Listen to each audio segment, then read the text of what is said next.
Hello, and welcome to Archive Magic, a deck tech channel built around vintage 60s and Commander. Our group is a very casual group, and we have plenty of decks that we can build. We have our power types, we have our basic types, and we also have the check this shit out types. But for today, I want to show you this deck. Okay, today I want to build for you one of the first builds of this season's decks in my Commander collection, that I like to call Commanders Unite. I wanted a deck that would steal and use my opponent's commanders against them, but I knew I would need something to keep my defenses up in the process. Looking through my archive collection of cards, I found that a Jeskai color commander, blue, red, and white, would be the best fit for what I need. Kykar, Wind's Fury. This bird leads the 99 cards of my deck as a legendary 3/3 bird wizard costing 1, a blue, a red, and a white with the abilities of flying. Whenever you cast a non-creature spell, create a 1/1 white spirit creature token with flying.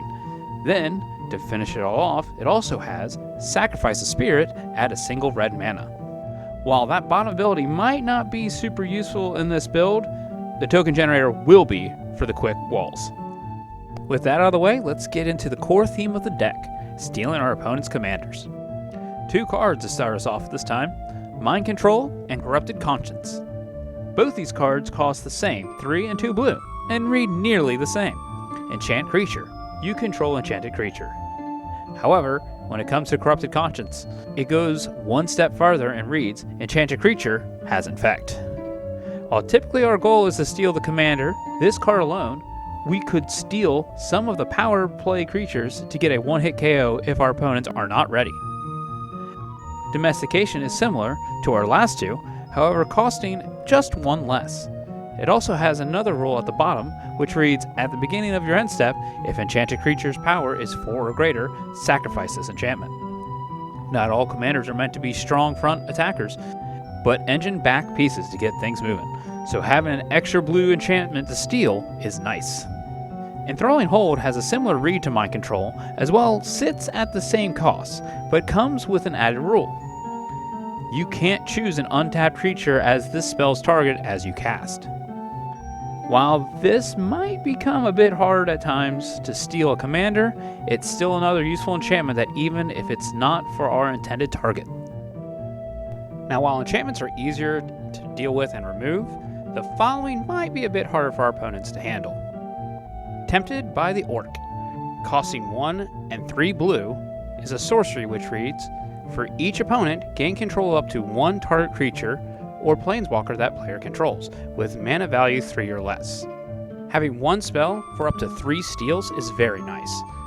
While we might not always get the opponent's commander, special tokens that they created, or even quick little walls are always nice. Next up, we have Invoke the Winds, a sorcery for 1 and 4 blue. Gain control of target artifact or creature, untap it. A little costly, especially being blue specific on costs, but for the same total cost of Mind Control and lets you potentially steal a valued artifact that an opponent might be utilizing, it's certainly something to consider for this theme of the deck. Next up, we have a pair of exchanging cards. First, with Role Reversal. For 2 blue and a red, this sorcery spell reads, exchange control of 2 target permanents that share a permanent type. Fortunately with our commander, we are able to produce creature tokens rather easily, so trading our little 1/1 flyers for something on one of our opponent's side is a worthwhile trade. But the verbiage on here doesn't just limit the target to creatures. We could trade artifacts or enchantments, or perhaps even a land that our opponents are overutilizing. Or perhaps we do a bit of politics and gift over something to another one of our opponents for freedom for a turn or 2. We have many options at our disposal with this card. But, speaking of political plays, we have Visions of Duplicity in here as well. A sorcery spell for 2 and a blue that reads, exchange control of 2 target creatures you don't control. This is a perfect political opportunity, if not a double hindrance opportunity. Someone has a Lord-style deck, or a big hitting behemoth boosting from other little creatures around, give it to someone else to hoard up with. But this spell has one more rule. Flashback for 8 and 2 blue. This spell costs X less to cast this way, where X is the greatest mana value of a commander you own on the battlefield or in the command zone. Since our commander has a cost of 4, this flashback is nearly cut in half, and we can do it all over again. Sometimes, though, we only need to borrow a creature rather than take it over completely. And these next slew of cards do just that, either costing 3 or 4 mana total. Hijack, Twisted Fealty, Goat Nap, Shackles of Treachery, Act of Treason, Treacherous Greed, Involuntary Employment, Traitorous Instinct, Sibling Rivalry, Malevolent Whispers, and Tentative Connection. These 11 sorceries all do essentially the same thing.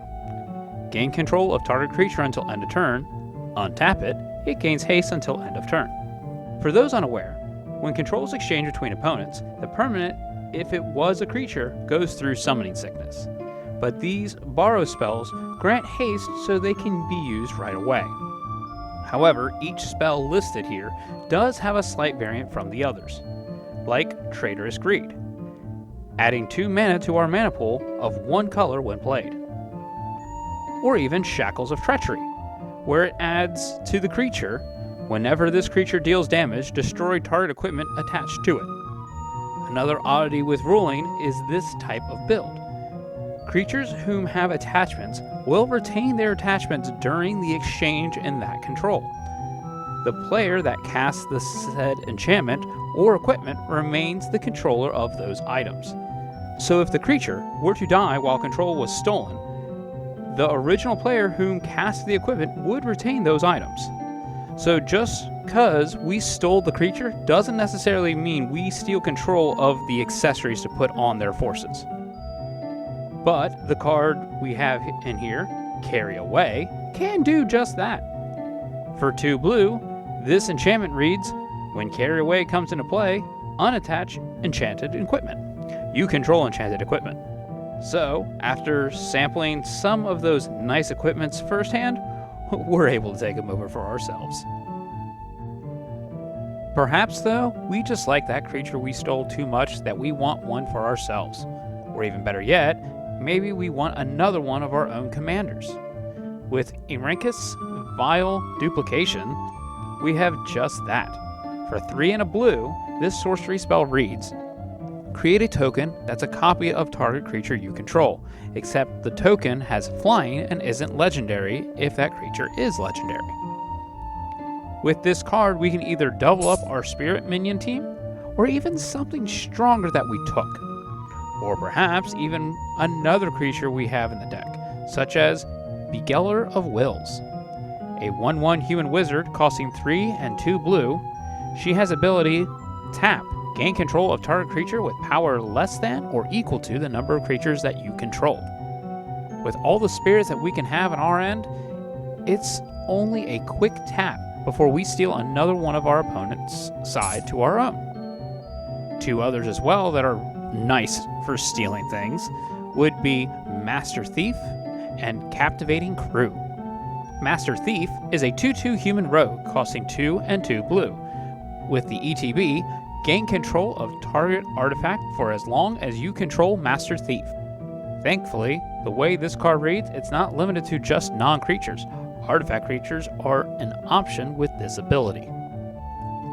Captivating Crew, this 4/3 human pirate, costing 3 and a red, gives us a mutiny option for the same cost as 3 and a red. Gain control of target creature and opponent controls. Until end of turn, untap that creature, it gains haste until end of turn. Having a more consistent option to steal opponents' items is always nice, though the ability is a little high, but good things always come at a price. Though no control deck, or at least ones that I build, is never complete unless you include this gem. For 1 and a red, we have my favorite instant spell, Fling. As an additional cost for this spell, sacrifice a creature. Fling deals damage equal to the sacrificed creature's power to any target. So your opponents are upset that you've been stealing their pack leaders, then why not throw it back at them for only 2 mana?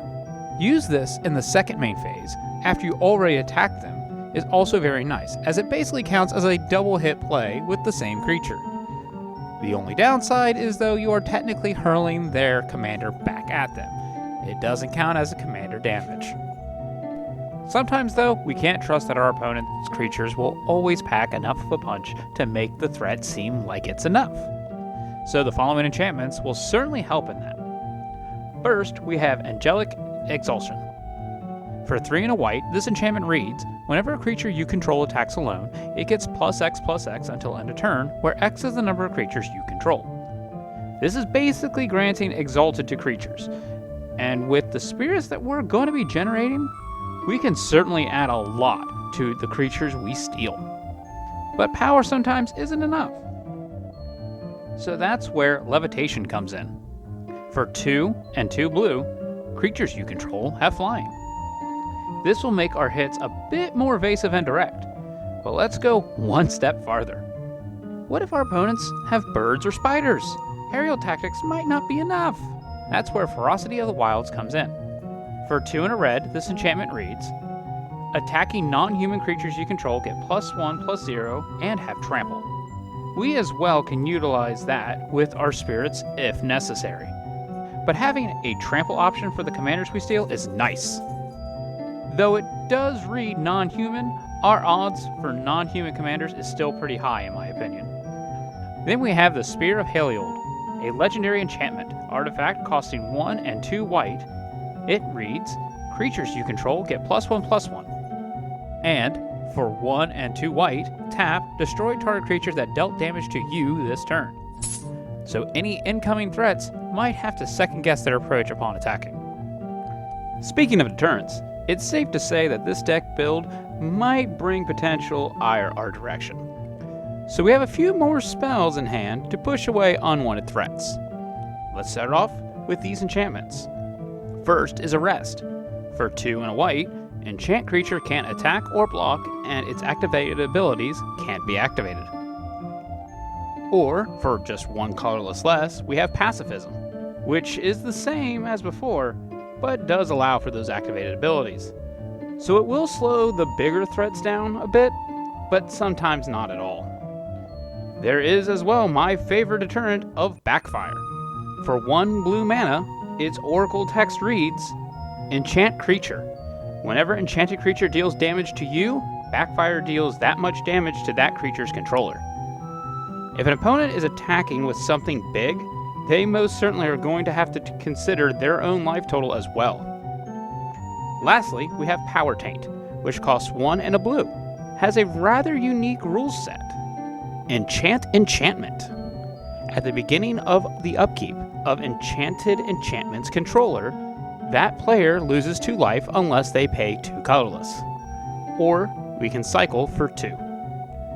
This enchantment is rather specific, but can help slow down an opponent a bit, if not slowly drain them. But if we don't have a viable target, cycling is perfect for what we need to fish our other cards in deck. Some deterrents needed are more immediate and fast-paced, such as these instant spells, such as the blue classic, Unsummon. For 1 blue mana, return target creature to its owner's hand. We also have Feeling of Dread. For 1 and a white, tap up to 2 target creatures. Though the nice part with this spell is we can flash it back for 1 and a blue. Next, we have Outflank. For 1 white, this spell will deal damage to target attacking or blocking creature equal to the number of creatures you control. A great bait card when the spirits are aplenty to remove something coming your way or in our way. Added to that damage, we have Sandblast. For 2 and a white, this instant deals 5 damage to target attacking or blocking creature.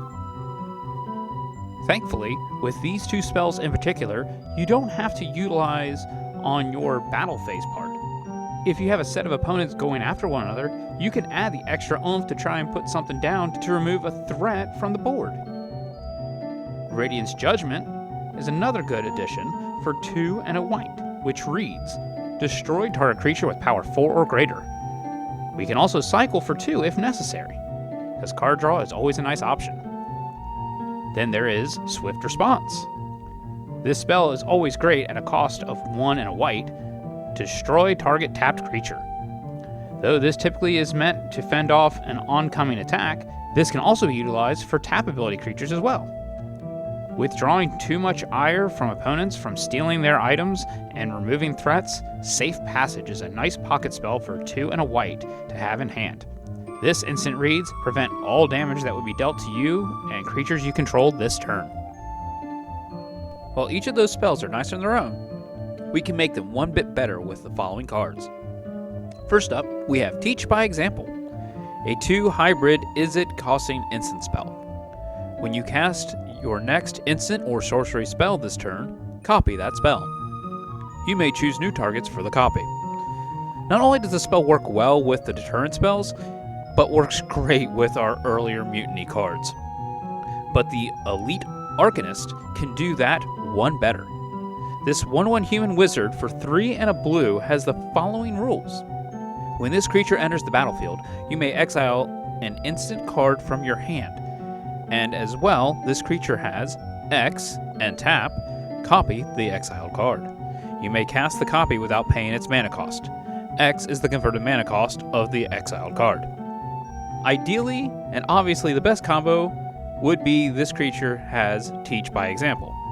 But even if we couldn't have that, any of the previous mentioned 6 spells are perfect to store away to use at a moment's notice.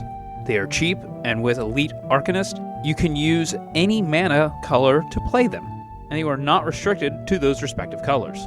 Similar to him, we have Meletis Charlatan, another human wizard at 2/3, costing 2 and a blue. He has a tap ability for the same cost, which reads, the controller of target instant or sorcery spell copies it. That player may choose new targets for the copy. This can be utilized for our own part in copying another spell, or maybe a bargaining chip with our opponents for gains later on. We have a few more spells to handle our opposition. For instance, Legion's Judgment, a sorcery for 2 and a white, which reads, destroy target creature with power 4 or greater.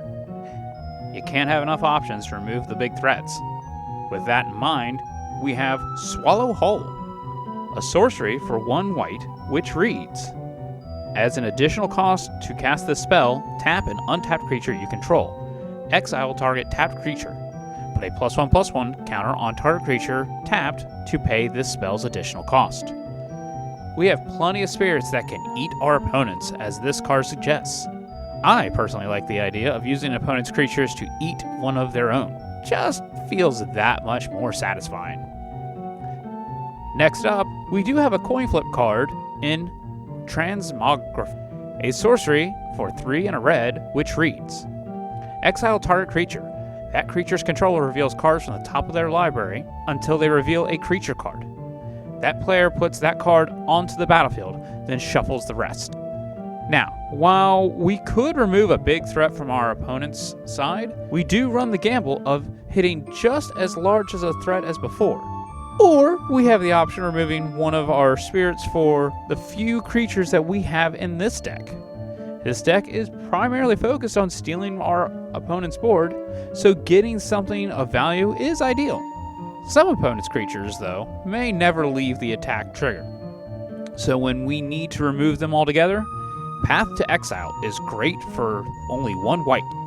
Exile target creature, its controller may search their library for a basic land card. Put that card onto the battlefield tapped, then shuffle. Gifting our opponents 1 tapped mana is a small price to pay for removing those backline threats. These next group of cards are to help give that extra push when needed for our basic spirits. First up, with a red sorcery costing 1 and a red called Mob Justice. Mob Justice deals 1 damage to target player for each creature you control.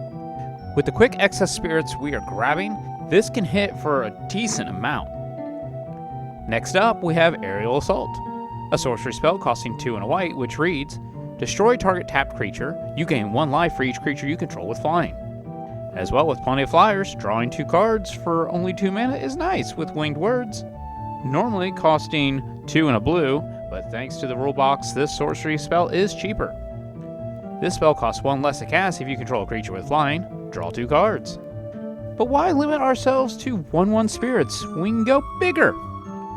Hellion Eruption, is a sorcery for 5 and a red, which reads, sacrifice all creatures you control, and then put that many 4/4 red Hellion creature tokens onto the battlefield. This has always been one of my favorite red spells. It's actually one of the cards I started out with when I got into Magic. Even though it's a little costly, that many Hellions instantly appearing isn't much to scoff at. And as frequent as our deck should be making tokens, we can't pass up on Bennie, Bracks, Zoologist, a legendary elf druid for 3 and a white, with the rule of Convoke. Your creatures can help you cast this spell. Each creature you tap while casting the spell pays for 1 or 1 mana for that creature's color. Then, at the beginning of each end step, if you create a token this turn, draw a card. Spirit tokens we are generating with our commander for these thieving shenanigans are white flying spirits. Essentially, we can tap for 4 to summon this creature and leave our mana base untouched. Or, with the Hellions, at least 3 mana will be converted. These next 2 spells don't exactly have a category they best fit into, but they do fit the theme of the deck. First, we have Emerge Unscathed, a single white mana instant spell with the following rulebox. Target creature you control gains protection from the color of your choice until end of turn. Added to that, it has Rebound. If you cast a spell from hand, exile it. As it resolves, at the beginning of your next upkeep, you may cast this card from exile without paying its mana cost. Elite Arcanist from before can be very helpful with this, as each time we steal an opponent's creature, let alone a commander, for a single mana, we can make that creature protected from potentially whatever direction we send it in, or even from an incoming threat that our opponents may be trying to hit us with directly. Next up is the most red commander spell staple, Mana Geyser. For 3 and 2 red, this sorcery speed spell reads, add red mana to your mana pool for each tapped land your opponents control. With a 4-player game going on, this spell can turn out pretty large numbers, even if we need to sacrifice some spirits to cast this. As long as the return on investment is proper, we can get those spirits back and have a good board state to hit them back with. To better aid in this deck's tactics, getting some assistance from some planeswalkers become necessary. Firstly, we have Saheeli, Sublime Artificer. She is summoned for 1 and 2 hybrid Izzets, with a passive of, whenever you cast a non-creature spell, create a 1/1 colorless servo artifact creature token. This here is the key to what we need her assistance in, as more tokens to both block and gather a large force will always help. Her minus ability, at -2, target artifact you control becomes a copy of another target artifact or creature you control until end of turn, except it's an artifact in addition to its other types. Can be useful in 2 regards. 1, we can copy a legendary creature we have stolen and choose for the original to go straight to the grave, increasing our opponent's commander tax. Or, if we need to utilize other pieces on our board, we can do the same. Secondly is Ral, Storm Conduit. For 2 and a red and a blue, this Planewalker has a passive ability of, whenever you cast an instant or sorcery spell, this Planewalker deals 1 damage to target opponent or Planeswalker. Again, our utilization for this Planewalker is nothing more than his passive ability. While he does have 2 other abilities that can be helpful, it's not as powerful as his passive. For +2, we can scry 1, and for -2, when you cast your next instant or sorcery spell this turn, copy it. You may choose new targets for the copy. Card selection is helpful for this build, but not as helpful as the copy. So we have to be careful in the decisions as to when to use it. Finally, we come to one of the most annoying but perfect setups for this deck. I present to you Space Belrin. For 2, a white and a blue, Space Jace has a unique passive called Space Sculptor. Space Belrin divides the battlefield into alpha, beta, and gamma sectors. If a creature isn't assigned to a sector, its controller assigns it to one. Opponents assign first. While this can get a bit annoying, it does help for our evasive strategy, as we can watch for an opening the players leave for us to utilize in Space Jace's other abilities. Firstly, with +1, creatures in each sector can be blocked this turn only by creatures of the same sector. -1, put a +1/+1 counter on each creature in the sector of your choice. And -5, destroy all creatures in the sector of your choice. While we can play evasive and steal one commander to attack to another player, we can also get a bit political and offer to buff a certain sector for potential immunity in the following turns. With all the recruiting our deck plays with, we can't go wrong in providing our new recruits with a bit of extra toys to fight with. But the main objective of the deck built on the idea of having each other's commanders kill off their own owners?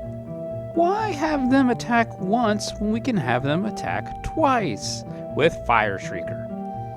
This equipment is a 3-mana drop with 2 to equip, reading equipped creature has double strike. We can also use this to our advantage, as if we only use one of the temporary steal abilities and equip this to them, the creature will keep that weapon until we pay the equip cost to transfer it to a different creature we control. So if we want to team up on taking a mutual enemy down, we can have double strike ability over for potential protection for the following turn. The same negotiations can be used with the following weapons: Loxodon Warhammer and Mace of the Valiant, each of which costs 3 mana in total and it costs 3 to equip, but have different rules. Loxodon Warhammer reads, equipped creature gets +3/+0 and has trample and lifelink. While the life gain is nice, making sure our attacks aren't getting chump blocked is better. Even better is that we can give this to one of our spirit chump blocks, as well as a bit of life gain if needed. The mace, however, though, is more specific in 1 white mana for its summoning. It grows as our spirit army grows. Equipped creature gets +1/+1 for each charge counter on this equipment and has vigilance. When a creature enters the battlefield under your control, put a charge counter on this equipment. So we keep stealing, this keeps growing. And now our evasive creatures hit that much harder and won't tap for attacking. Last on the equipment shelf is for those pesky commanders we are borrowing that cause nothing but trouble. Grafted Wargear. Costs 3 mana to play, but 0 to equip. Has the following rules. Equipped creature gets +3/+2, and whenever this equipment becomes unattached to a permanent, sacrifice that permanent. Here, let me see that commander of yours and make it stronger. Alrighty, before you take that back, I need that weapon back. Aw, what a shame it died in the process. Gotta love those zero-cost equipments. Let's look at the supporting artifacts in this deck. First up, we have Ghirapur Orrery, a 4-mana artifact that has the following text. Each player may play an additional land on each of their turns. At the beginning of each player's upkeep, if that player has no cards in hand, that player draws 3 cards. While most might shy away from the idea of gifting others more lands, I see it as more options to take away from our opponents. As well, lets us get our hands back when we quickly play through the cards we have. Next is Levitating Statue. Only costing 2 mana to play, it comes in with the following rules. Flying. Whenever you cast a non-creature spell, put a +1/+1 counter on this artifact. Pay 2, this artifact becomes a 1/1 construct artifact creature until the end of turn. Every time we play most of our hand, this flying statue will get stronger, which as well just seems very weird on its own, that this is an artifact that's just floating there before it's even being turned into a creature. It's already flying! I don't know of any other artifacts that do this, but I can't help but smile to the idea of the random floating statue that still isn't considered a creature. And then finally, we have the Trigon of Mending. It can be summoned for only 2 mana, and while it's not vital key to the deck, it's good side filler to have at a small cost. This artifact enters the battlefield with 3 charge counters on it. 2 white, and tap, put a charge counter on Trigon of Mending. 2 colorless, tap, remove a charge counter from the Trigon of Mending. Target player gains 3 life. Life gain for ourselves or even on an ally is nice to have, especially when we can add back to the supply if necessary. Though in a large stack deck like this, mana rocks cannot be forgotten or overlooked. They always help in a pinch and can usually help out with mana fixing. There are 3 in this deck, and each of them cost 3 mana to play. Manalith, we will start with, comes into play and can be tapped for 1 mana of any color. And Jeskai's Banner lets you tap for a red, white, or blue mana. And if necessary, we can pay the other ability to tap and sack and to draw a card. But finally, we have Astral Cornucopia, which costs 3x to summon, and reads, Astral Cornucopia enters the battlefield with X charge counters on it. Tap and choose a color. Gain 1 mana for each charge counter on Astral Cornucopia. We can pay just the 3 to create a second Manalith if needed, but late game we can use extra mana to tap for a bigger and better plays. Finally, we have the mana for this deck coming in as lands, with 8 mountains, 8 islands, and 8 plains each. We need a bit of supporting mana to balance out everything. First, we have Radiant Fountain, which enters giving us 2 life and taps for colorless. Can never go wrong with simple life gain and an easy mana. Unknown Shores comes in second as another mana that I actually like, as it taps for a colorless or converts a mana into another color. Converting those spirits into another mana is super helpful, or if needed with the 3 colors and just need 1 of something else, it always helps. Then we have Rupture Spire and Gateway Plaza. They are essentially the same. They both enter tapped, and you must pay 1 or sacrifice that land. They will tap for any color, but if you need to find a basic land that keeps evading you, there's always Evolving Wilds and Terramorphic Expanse, both of which enter, and you can tap and sack and search your library for a basic land and put it onto the battlefield tapped. And finally, my choice lands, which really were only chosen for mana fixing, was Tranquil Cove and Swiftwater Cliffs. Each tap for either or of 2 mana types, and that is all that will be necessary for me. Typically when it comes to most of my deck builds, for every 2 spell cards I put in 1 mana. There are at times exceptions with mana rocks or spell costs, but typically I find a perfect third is the aim for building my decks. Before I finalize any deck build, I always do play a few test draws just to be sure that I have a consistent playable opening hand, and not needing to make mulligans multiple times over. And this so far has shown to be very consistent with quick plays as expected. As you can see on the right side with the running total, we have the value right here. This is also including at basic lands, priced at 3 cents per piece. If you have any suggestions that you can think for this deck, please put in the comments below, as I'm always interested to see what kind of card combinations are out there.